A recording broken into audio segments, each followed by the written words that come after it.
Pessoal, vejam o gráfico da Polkadot no semanal.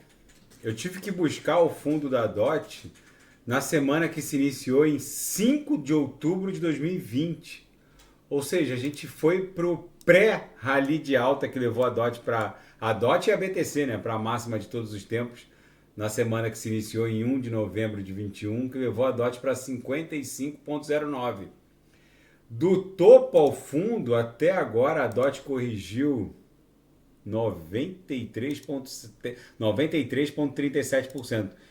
Gente, no diário tá horrível a Polkadot. Não dá para pontificar que a gente tenha encontrado um fundo, apesar da gente ter encostado naquele fundo que antecedeu o rally que levou ela para a última alta de todos os tempos, justamente porque os fundos mais recentes foram todos perdidos, estavam ali no patamar de 4 e pouquinho, 4,20, 4,30. Se ela não segurar esse fundo aqui e retornar para a nuvem, aí a Polkadot vai ficar muito feia. Ela com certeza buscaria o fundo subsequente em 3,50. Pode bater, pode até agulhar para um pouco mais abaixo, porque 3,60, 3,50 é esse primeiro fundo aqui, ó. O fundo subsequente está em 3,54. É possível que ela vá buscar esse patamar, se ela não engolfar a partir de amanhã e retornar para a nuvem.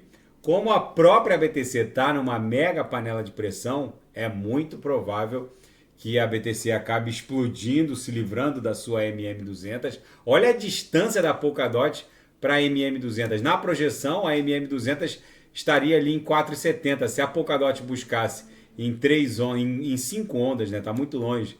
Uma onda 1 até esse último topo, na altura de 4,20, uma onda 2, uma onda 3 para buscar essa congestão e essa congestão, que foram ambas à beira do abismo aqui, até o patamar de 4,60, depois uma onda 4, uma onda 5 para buscar 4,70. Se ela buscar a MM200 a partir de agora, por exemplo, isso se daria em 5 ondas, porque tem resistências aqui que estão na memória do mercado e que são brutais, promoveram essa corretiva e essa corretiva, seria o topo dessa onda 1 e da eventual onda 3, e aí a gente travaria com certeza na MM200 que está em 4,70 na projeção.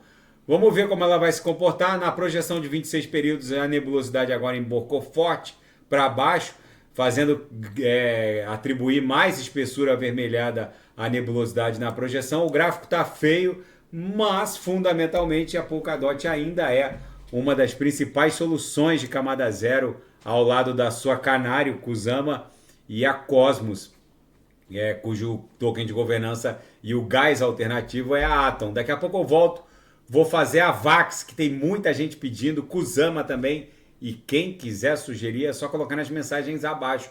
Grande abraço, até daqui a pouco.